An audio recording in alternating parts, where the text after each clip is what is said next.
Hey Qween! What I ended up finding out was that they set a casting person from this casting company out into like different areas of Los Angeles to talk to queens who they may want to be potentially on, go on the show for RuPaul's Drag Race. Right.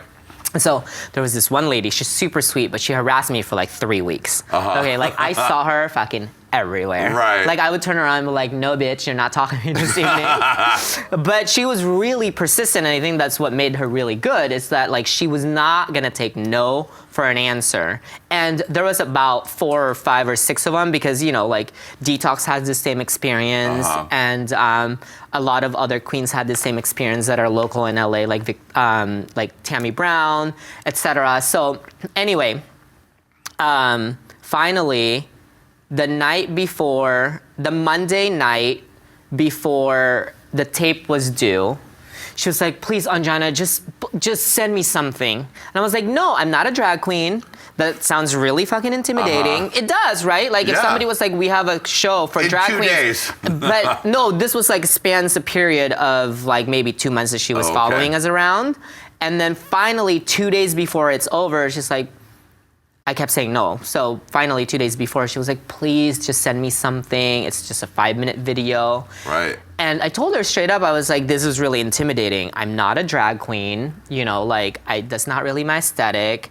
I'm still trying to like figure out my look and my craft, so I don't know where that would play into like a TV show or a competition reality TV show where I'm probably like gonna go home first or whatever. Right. I'm surprised they didn't. And so, why are you laughing, bitch?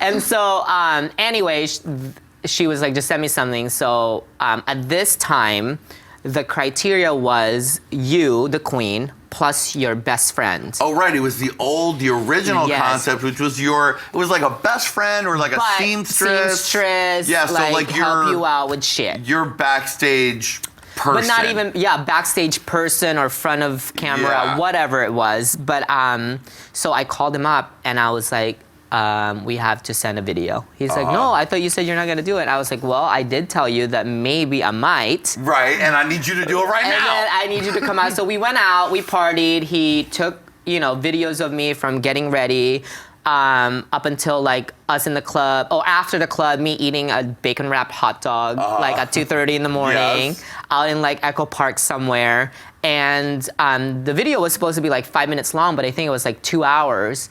And so the next morning, she emails me, this lady, and she's like, do you have a video for me? Did you do it? Please tell me you did it. And I was like, yeah, I fucking did it, you bitch. I was like, where do I drop it off? She's like, come here. And it was like in this area, actually. It's really funny. Anyway, so I dropped it off and I was like, there's about 2 hours of footage in this camera video thingy-majigger, so do with it as you will. Yeah, do whatever the fuck you want with it. And then, so that was kind of like, all right, if it happens, it happens. And then I think it was like 2 weeks later when they called me and they're like, we want you to do like a in-studio interview. Which is funny because I knew I was coming on here today, so I rewatched my audition tape. Yeah. And I look a hot mess.